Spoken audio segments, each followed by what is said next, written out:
టీశాట్ని వీక్షిస్తున్నటువంటి యువతి యువకులందరికీ కూడా టీశాట్ తరఫున అభినందనలు మరియు ధన్యవాదాలు.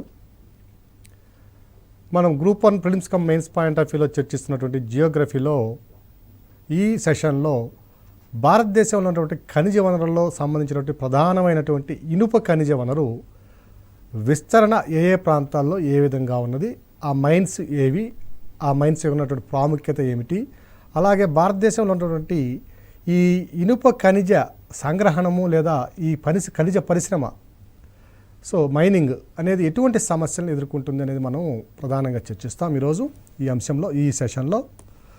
ఇక మా అభ్యర్థులకు మరొక ముఖ్యమైనటువంటి గమనిక, విజ్ఞప్తి, సూచన అన్నీ కూడా ఇక్కడ మనము చర్చిస్తున్నటువంటి గణాంకాలు ఏవైతే ఉన్నాయో అవి మీకు బయట లభించేటటువంటి ప్రైవేట్ బుక్స్ కానివ్వండి, ఈవెన్ అకాడమీ బుక్స్ కానివ్వండి కూడా వాటికి వీటికి కొంత వ్యత్యాసం అనేది ఉంటుంది.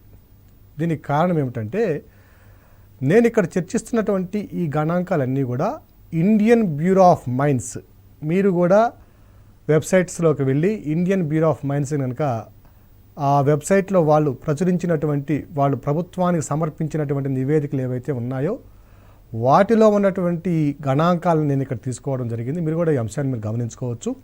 కాబట్టి అభ్యర్థులు ఎవరు కూడా ఎటువంటి అపోహకి చెందవలసిన అవసరం లేదు. మీరు ఈ అంశాలనే, ఈ గణాంకాలని ప్రామాణికంగా తీసుకోమని కూడా నేను సజెస్ట్ చేస్తున్నా. ఇక భారతదేశంలో ఉన్నటువంటి మొత్తం ఇనుప ఖనిజ వనరులు కనుక మనం చూసినట్లయితే 1/4/2010 నాటికి, ఈ డేట్స్ ఏమి మీరు గుర్తుంచుకోవాల్సిన అవసరం లేదు, ఇండియన్ బ్యూరో ఆఫ్ మైన్స్ యొక్క గణాంకాల ప్రకారం భారతదేశంలో 28.5 బిలియన్ టన్స్ నిక్షేపాలను మనం గమనించడం జరిగింది.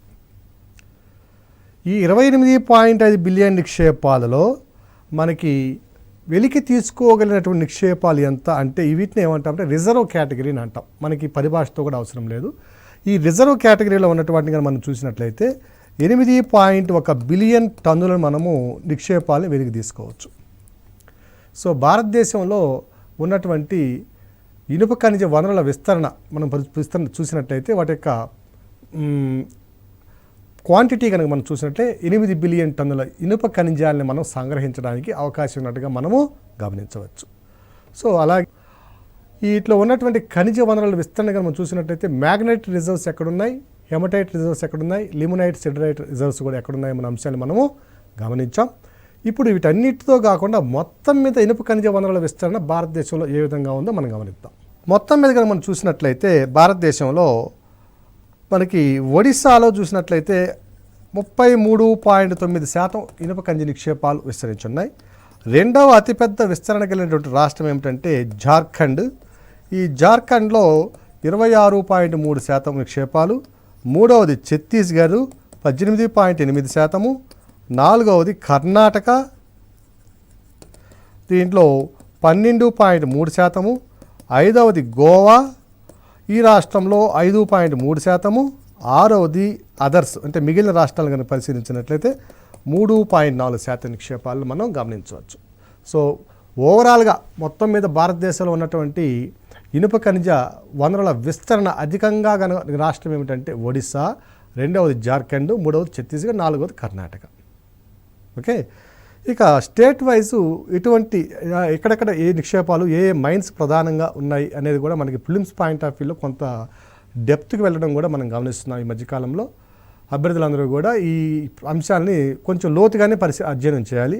మీకు చెప్పే అంత కాదు, కానీ ఏ విషయాన్ని కూడా సమగ్రంగా చర్చించకపోయినా, సమగ్రంగా మనము అధ్యయనం చేయకపోయినా మనకి విజయావకాశాలు తక్కువ ఉంటాయనే విషయాన్ని మీరు గుర్తుంచుకోండి.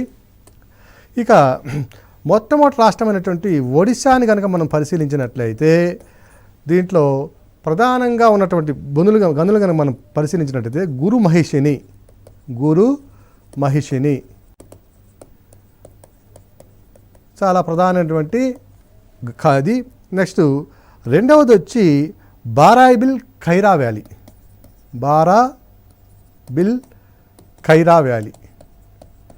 దీని యొక్క ప్రాధాన్యత ఏందో చూద్దాం ఇప్పుడు.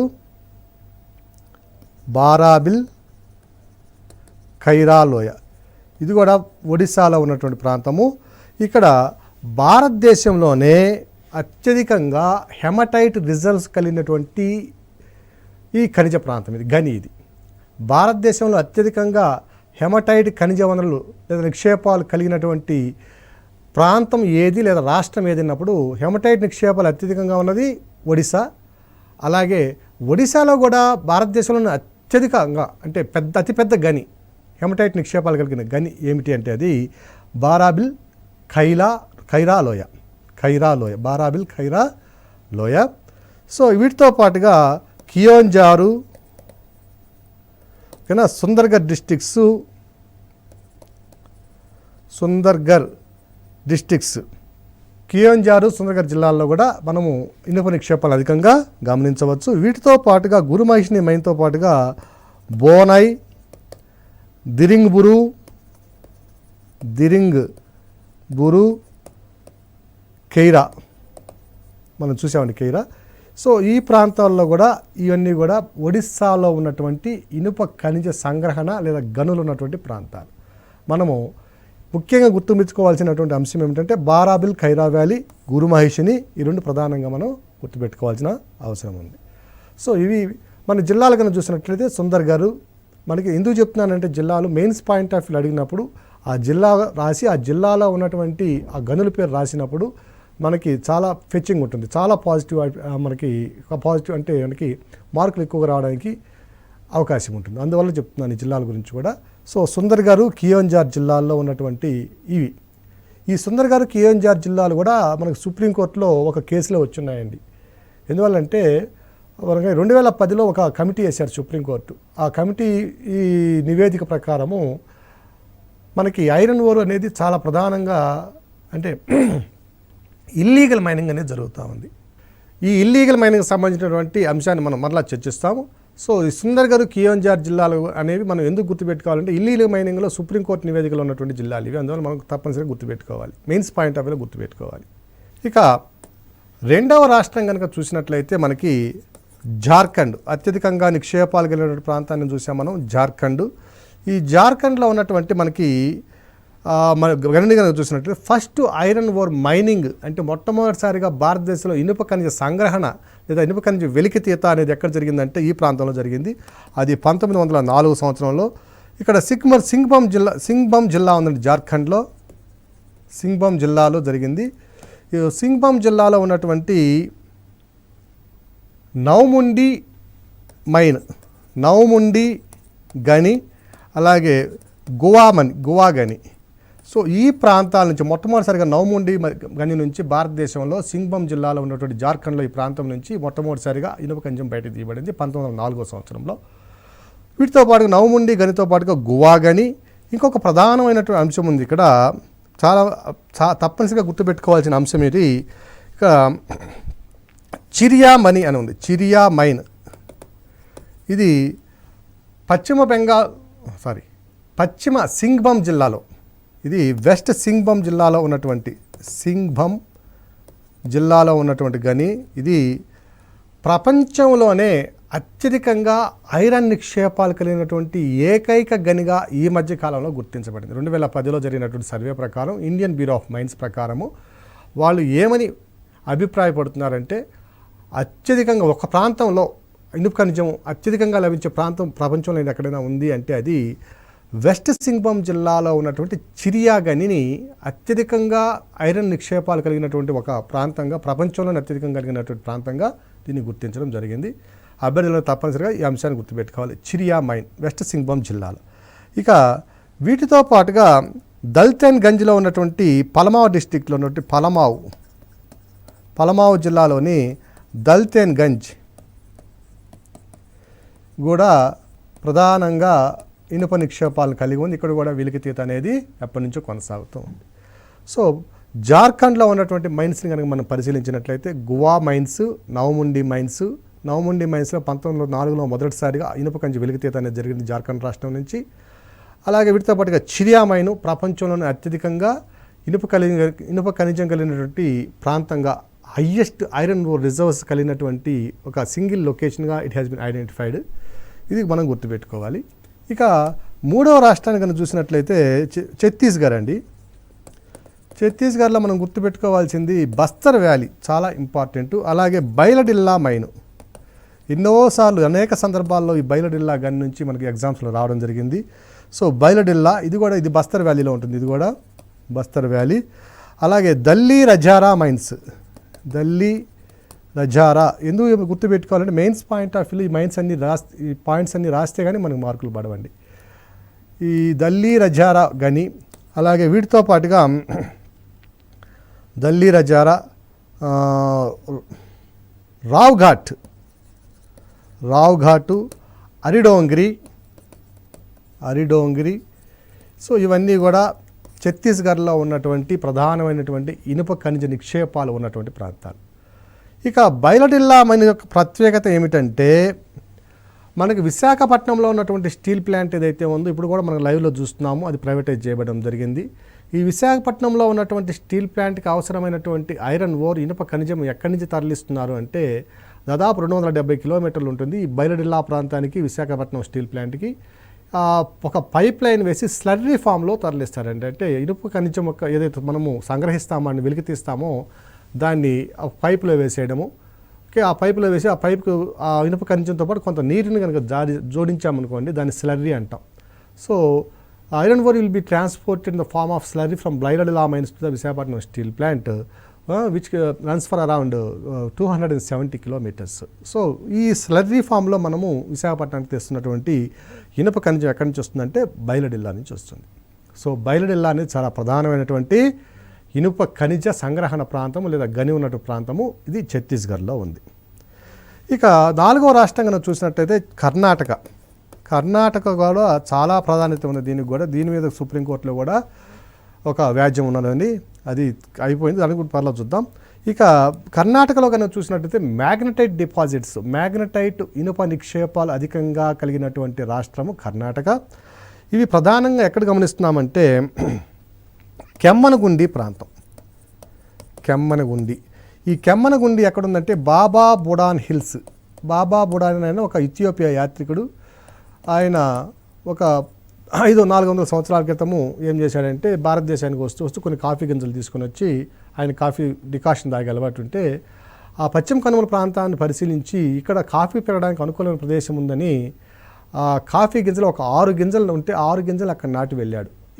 ఆ రోజు ఆయన నాటిన 6 గింజలే ఈరోజు పశ్చిమ కనుమల ప్రాంతం అంతా కూడా కర్ణాటక కానివ్వండి, కేరళ, తమిళనాడు, గోవా ఈ ప్రాంతాలంతా కూడా కాఫీ తోటలు విస్తరించడానికి కారణమైంది. ఆయన ఆ రోజు నాటినటువంటి 6 గింజలే ఈరోజు ప్రపంచవ్యాప్తంగా కూడా మనము కాఫీ ఉత్పత్తిలో 4వ స్థానంలో ఉంటున్నాం. ఆ 6 గింజలే ఈరోజు మనకి దేశంలో మనకి ఎక్స్పోర్ట్ డ్యూటీ ద్వారా సుమారుగా 6,000 నుంచి 7,000 కోట్ల రూపాయల ఆదాయం భారత ప్రభుత్వానికి లభిస్తుంది. కొన్ని లక్షల మంది ప్రజలు ఆ కాఫీ పరిశ్రమను ఆధారంగా చేసుకుని మనము జీవనోపాధిని సాగిస్తున్నాం. సో అంతటి ప్రాధాన్యత ఉన్నటువంటి పని చేశాడు కాబట్టి ఆ కర్ణాటకలో ఉన్నటువంటి ఈ ప్రాంతంలో ఏదైతే ఉందో చిక్కమంగళూరు జిల్లాలో ఉంటుంది ఇది. ఈ చిక్కమంగళూరు జిల్లాలో ఉన్నటువంటి ఆ కొండలకి ఏం పెట్టారంటే బాబా బుడాన్ హిల్స్ అని పెట్టారు. ఈ బాబా బుడాన్ హిల్స్లో ఉన్నటువంటి కెమ్మనగుండి ప్రాంతము భారతదేశంలోనే అత్యధికంగా హెమటైట్ ఇనుప నిక్షేపాలు కింద ప్రాంతంగా గుర్తింపు పొందింది. వీటితో పాటుగా దొనై మలై అంటే కొండండి, దొనై మలై, ఇది హోస్పేట్ ప్రాంతంలో ఉంటుంది, బళ్ళారి హోస్పేట్ రీజియన్లో ఉన్నటువంటి ప్రాంతం ఇది. దీని తర్వాత కుంద్రేముక్కు, చాలా ఫేమస్ ఇవి కూడా, కుంద్రేముక్కు, ఇవి చిత్రదుర్గ జిల్లాలో ఉంటుంది కుంద్రేముక్కు. నెక్స్ట్ వచ్చి అరసూల్ ప్రాంతము, ఇది షిమోగా జిల్లా, అరసూల్ ప్రాంతం, శివమొగ్గ కూడా చాలా ఫేమస్ టూరిస్ట్ స్పాట్. అలాగే వీటి తర్వాత చిక్కమంగళూరులో ఉన్నటువంటి బాబా బుడాన్ హిల్స్. సో చిక్కమంగళూరు జిల్లాలోని బాబా బుడాన్ హిల్స్ ఇవన్నీ కూడా కర్ణాటకలో అత్యధికంగా ఇనుప ఖనిజ నిక్షేపాలు మరియు గనులు ఉన్నటువంటి ప్రాంతం, వెలికి తీయబడుతున్నటువంటి ప్రాంతాలు ఇవన్నీ కూడా. ఇక 5వ రాష్ట్రాన్ని కనుక మనం చూసినట్టయితే గోవా చిన్న రాష్ట్రమైనప్పటికీ దీంట్లో 2 జిల్లాలు ఉంటాయండి, సౌత్ గోవా, నార్త్ గోవా అనే 2 జిల్లాలు ఉంటాయి. సో ఈ గోవాలో మనం ఇంతకుముందు నదుల గురించి చర్చించుకునేటప్పుడు జువారీ నది, మాండోవి నది అనే 2 నదులను చర్చించడం జరిగింది. ఈ జువారీ నదిని, మాండోవి నదిని కలుపుతూ ఒక కెనాల్ని కూడా కంబూర్జియన్ కెనాల్ అంటాం దాన్ని. ఈ కంబూర్జియన్ కెనాల్ ద్వారా ఈ నార్త్ గోవాలో మనకి ఈ ఇనుప ఖనిజ నిక్షేపాలు ఉంటాయి. ఈ నార్త్ గోవా నుంచి సంగ్రహించబడినటువంటి ఇనుప ఖనిజ నిక్షేపాలు ఏవైతే ఉన్నాయో ఈ కంబూర్జియన్ కెనాల్ ద్వారా మర్మగావ్ పోర్టుకు తరలించి అక్కడి నుంచి జపాన్కి, చైనాకి అధికంగా మనం ఎగుమతి చేస్తున్నాం. సో భారతదేశంలో అత్యధికంగా ఇనుప ఖనిజాన్ని ఎగుమతి చేసే రాష్ట్రం ఏమిటంటే ఇది గోవా రాష్ట్రము. సో ఈ గోవా నుంచి కూడా ఎక్కడికి వెళ్తుందంటే మన ఐరన్ ఓర్ అనేది ప్రధానంగా జపాన్కి వెళ్తుంది. ఇంతకుముందు చైనాకు కూడా వెళ్ళేది. ఇప్పుడు చైనాకు దాదాపుగా మనకి ఎక్స్పోర్ట్స్ ఆగిపోయినాయి. దానికి గల కారణాలు మళ్ళీ పరిశీలిద్దాం. సో ఈ విధంగా అత్యధికంగా ఎక్స్పోర్ట్స్ కలిగిన రాష్ట్రం ఏంటంటే గోవా. కొన్ని సందర్భాల్లో గోవా కూడా అతిపెద్ద ఉత్పత్తిదారుగా అయిన సందర్భాలు ఉన్నాయి, కొన్ని సందర్భాల్లో ఉన్నాయి. రాష్ట్రం చిన్నదైనప్పటికీ దేశంలోనే ఒకనొక సంవత్సరము గోవా అత్యధికంగా ఉత్పత్తి సాధించినటువంటి రాష్ట్రంగా కూడా రికార్డు పొంది ఉంది. ఈ గోవాలో ఉండే సౌత్ గోవా, నార్త్ గోవా 2 జిల్లాల్లో నార్త్ గోవాలో అధికంగా మనకి ఇనుప ఖనిజ నిక్షేపాలు విస్తరించున్నాయి. ఈ నార్త్ గోవాలో ఉన్నటువంటి ఇనుప ఖనిజాలు ఉన్నటువంటి గనులను కనుక మనం పరిశీలించినట్లయితే పెర్నా, సీగోవ్, SIOIGAO సీగోవ్, అలాగే శాంక్వెలిన్, కుండెం, ఇవి ప్రధానమైనటువంటి గనులు. Important iron ore mining centres of Goa. ఇవన్నీ కూడా గోవాలో ఉన్నటువంటి ప్రధానమైనటువంటి మనకి ప్రాంతాలు. వీటి తర్వాత మిగిలినటువంటి కనుక ఇనుప ఖనిజ విస్తరణ కనుక మనం పరిశీలించినట్లయితే ఒక 3.4% వరకు మనం చూసాం, టేబుల్లో చూసినాం. వాటిలో కనుక మనం పరిశీలించినట్లయితే అత్యధికంగా ఈ 5 రాష్ట్రాల తరువాత ఒరిస్సా నుంచి గోవా వరకు చూసినట్లయితే ఈ 5 రాష్ట్రాల తరువాత అధికంగా ఇనుప ఖనిజ వనరుల రాష్ట్రం ఏమిటంటే ఆంధ్రప్రదేశ్ రాష్ట్రము. ఈ ఆంధ్రప్రదేశ్లో మొత్తం భారతదేశంలో ఉన్నటువంటి ఇనుప ఖనిజ వనరుల్లో నిక్షేపాలు 1% నిక్షేపాలు మనం ఇక్కడ గమనించవచ్చు. ఇవి కూడా ప్రధానంగా గుంటూరు జిల్లాలో ఉన్నటువంటి కొప్పునూరు ప్రాంతము, అలాగే నెల్లూరు జిల్లాలో ఉన్నటువంటి ఉదయగిరి, ఆత్మకూరు, కొండాపురం ప్రాంతాలు, వీటితో పాటుగా అనంతపూర్లో ఉన్నటువంటి గనులు ప్రధానమైనటువంటి ఇనుప ఖనిజ నిక్షేపాలు ఉన్నటువంటి ప్రాంతం. ఇక తర్వాత చూసినట్టయితే మహారాష్ట్రలో కనుక చూసినట్టయితే 0.9% ఉన్నాయి. ఇవి ప్రధానంగా సింధుదుర్గు, రత్నగిరి, చంద్రపూరు ఈ జిల్లాల్లో, ఈ ప్రాంతాల్లో అధికంగా విస్తరించి ఉన్నాయి. ఇక దీని తర్వాత మధ్యప్రదేశ్లో కనుక చూసినట్లయితే 0.66% నిక్షేపాలు ఉన్నాయి. మనకి సాధారణంగా ఎగ్జామ్స్లో అత్యధికంగా ఐరన్ ఓరు అంటే ఇనుప ఖనిజం ఉన్నటువంటి రాష్ట్రాలని వరుస క్రమంలో అమర్చండి అని అడగడానికి అవకాశం ఉంది. అది ఓల్డ్ ట్రెండ్. ఇప్పుడు ఆ 4 రాష్ట్రాలు ఇవ్వకుండా ఇప్పుడు ఈ 3 రాష్ట్రాలు ఏపీ, మహారాష్ట్ర, మధ్యప్రదేశ్, తెలంగాణ ఇలా రాష్ట్రాలు ఇచ్చి ఈ రాష్ట్రాలు ఏ రాష్ట్రంలో అధికంగా నిక్షేపాలు కలవు అని అడగడానికి కూడా అవకాశం ఉంది. అటువంటి సందర్భంలో ఆంధ్రప్రదేశ్ అనేది మనం గుర్తుపెట్టుకోవాల్సిన అంశము. అలాగే దీని తర్వాత తమిళనాడులో సేలము, తిరుపూరు, కోయంబత్తూరు, తిరుచిరాపల్లి, మదురై ఈ ప్రాంతాల్లో మనము ఐరన్ ఓర్ నిక్షేపాలని మనం గమనించవచ్చు. దీని తర్వాత రాజస్థాన్లో జైపూరు, ఆల్వారు, శిఖరు, భిల్వారా ఈ ప్రాంతాల్లో, అలాగే ఇక యూపీ మనం చూసుకున్నామండి. యూపీలో పశ్చిమ మిర్జాపూర్ అని చెప్పాం, మిర్జాపూర్ జిల్లాలో మనకి యూపీలో ఉంటాయి.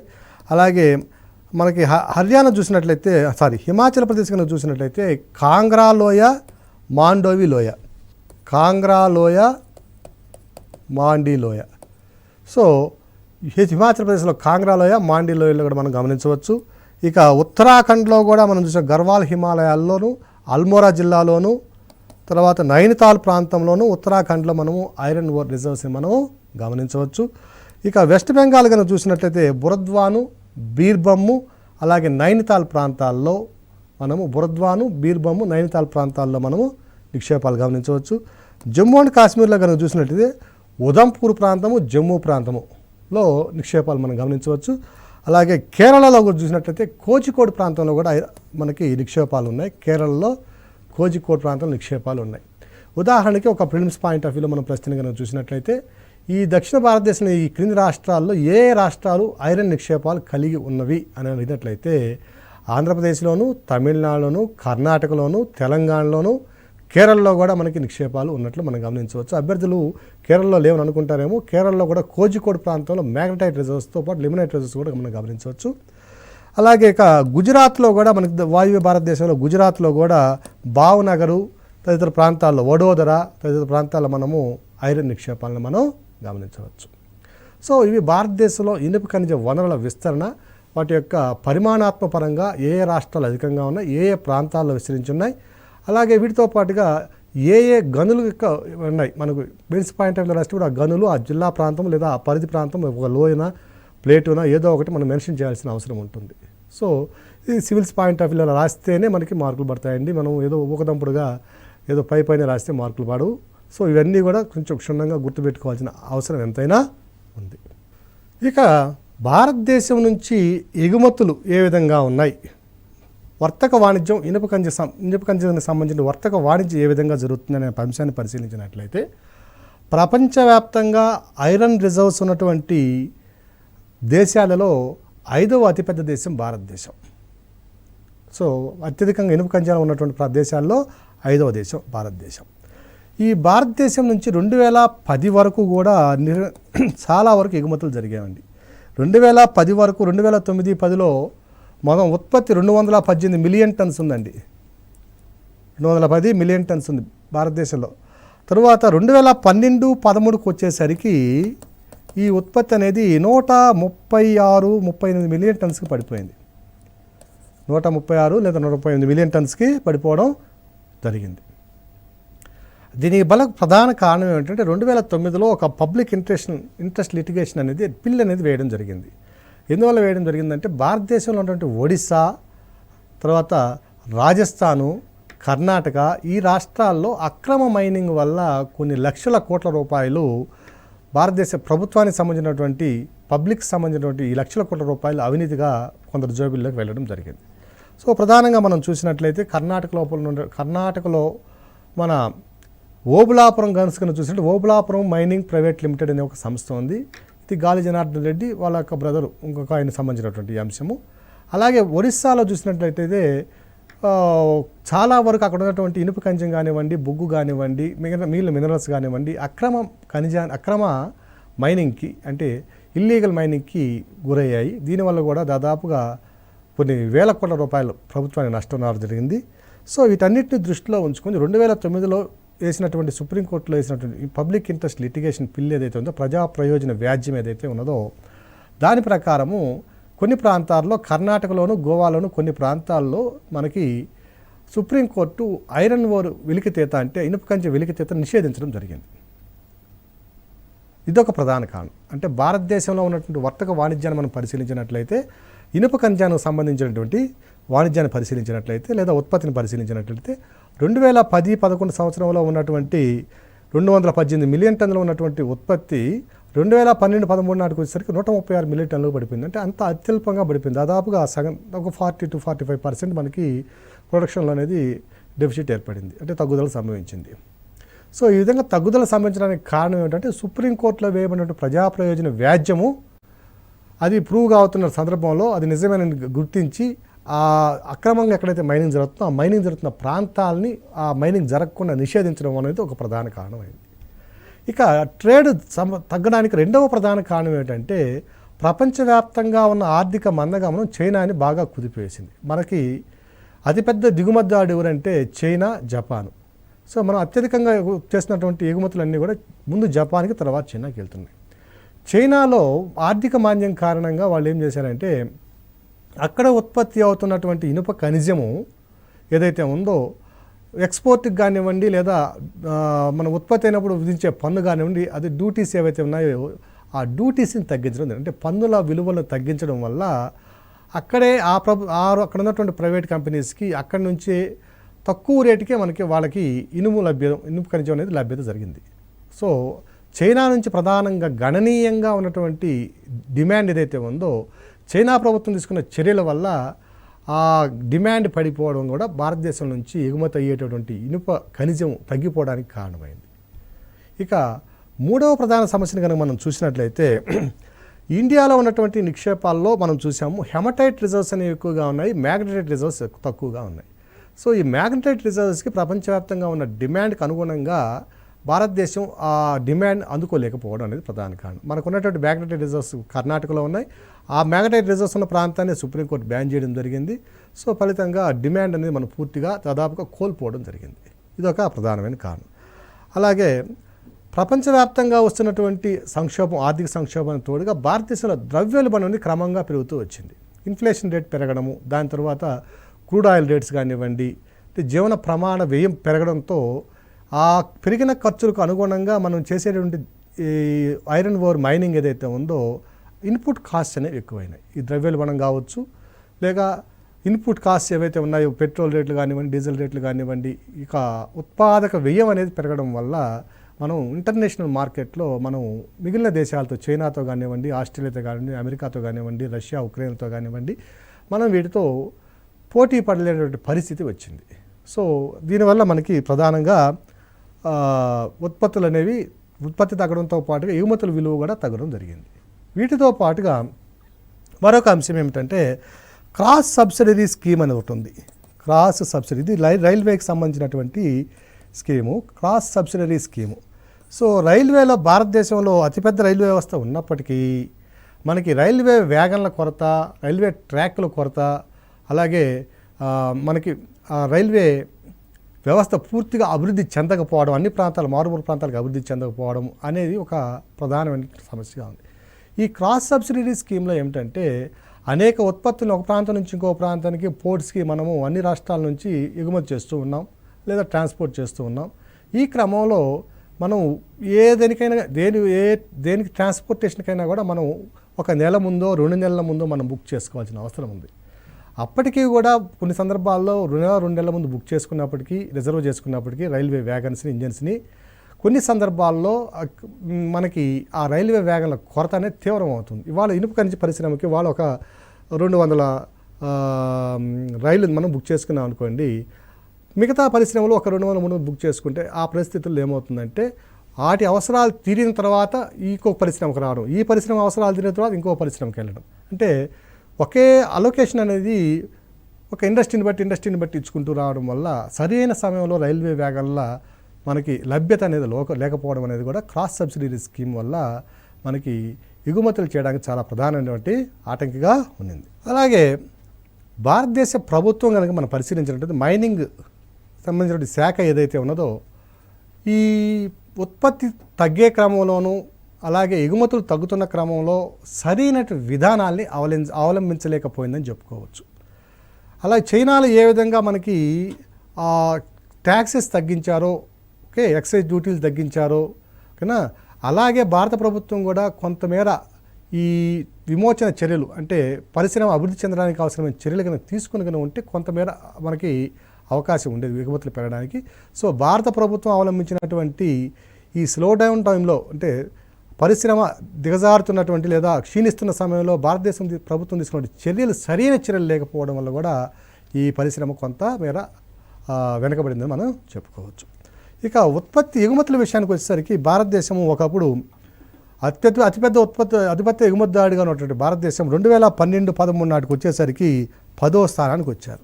ఇండియా 2012-13 నాటికి దాని యొక్క ఎగుమతుల స్థానంలో మొట్టమొదటిసారిగా 10వ స్థానానికి పడిపోయింది. అప్పుడు కానీ పరిశీలించినట్లయితే బ్రెజిల్ అతిపెద్ద ఎగుమతిదారుడుగా ఉంది. ప్రపంచవ్యాప్తంగా జరుగుతున్నటువంటి ఇనుప ఖనిజ ఎగుమతుల్లో బ్రెజిల్ వాటా ఎంత అంటే 20.2%. ఇక రెండవది చూసినట్టు సౌత్ ఆఫ్రికా కూడా రెండవ అతిపెద్ద ఎగుమతిదారుడు. ఇది కూడా దాదాపుగా 5% లేదా ఒక 5 బిలియన్ టన్నుల ఇనుముని ఎగుమతి చేస్తూ ఉంది. ఇక మూడవది చూసినట్టయితే కెనడా, 4వది ఉక్రెయిన్. సో ఈ విధంగా ఇవన్నీ గుర్తుపెట్టుకోవాల్సిన అవసరం లేదండి, అతిపెద్ద ఎగుమతిదారుడు మాత్రం గుర్తుపెట్టుకోండి. సో 4వది ఉక్రెయిన్. ఈ విధంగా మనము ఎగుమతుల్లో 3వ స్థానంలో ఉన్నటువంటి భారతదేశ ఒక స్థానము ప్రపంచవ్యాప్తంగా ఐరన్ ఓర్ అంటే ఇనుప ఖనిజాన్ని ఎగుమతి చేసే దాంట్లో 3వ స్థానంలో ఉన్నాం. 5వ అతిపెద్ద నిక్షేపాలు కలిగిన దేశము, ఎగుమతుల్లో 3వ అతిపెద్ద దేశంగా ఉన్నటువంటి దేశము. ఈ అన్ని ఇప్పుడు మనం చర్చించుకున్నట్టు ఎన్ని అంశాల వల్ల లాస్ట్కి ఎక్కడికి వచ్చి చేరిందంటే ఇండియా 10వ స్థానానికి వచ్చి చేరి, దీనికంటే మనం ఇరానే 9వ స్థానంలో ముందు స్థానంలో ఉంది. సో ఈ విధంగా మనం భారతదేశంలో ఇనుప ఖనిజ పరిశ్రమ లేదా ఇనుప ఖనిజాన్ని వెలుగుతీసేటువంటి ఈ పరిశ్రమ ఎందుకు దిగజారిపోయిందో పరిశీలించే అంశాలన్నీ కూడా ఇవన్నీ గుర్తుపెట్టుకోవాలి. అలాగే భారతదేశం చేస్తున్నటువంటి ఎగుమతుల్లో ప్రధానంగా మనం చైనా, జపాన్ అని చెప్పుకున్నాం. ఎగుమతుల్లో మనం 100%లో 75% ఎగుమతులు మనం జపాన్కే చేస్తున్నాం. అంటే 3/4 of the iron ore exports is towards Japan. మిగిలినవి మనకి ఇక చైనా, ఇరాను, అలాగే ఇరాక్, కొన్ని ఆగ్నేయేషియా దేశాలు, వీటికి మనం ఎగుమతి చేస్తూ ఉన్నాం. అలాగే భారతదేశంలో ఉన్నటువంటి ఇనుప ఖనిజ పరిశ్రమ ఎదుర్కొంటున్న సమస్యలు అన్నప్పుడు ఇవన్నీ కూడా మనం గమనించాలి. అలాగే ఇల్లీగల్ మైనింగ్ సంబంధించినటువంటి ఒక కమిషన్ కూడా వేయడం జరిగింది. ఇది షా కమిషన్, ఇది ఎంబీ షా కమిషను.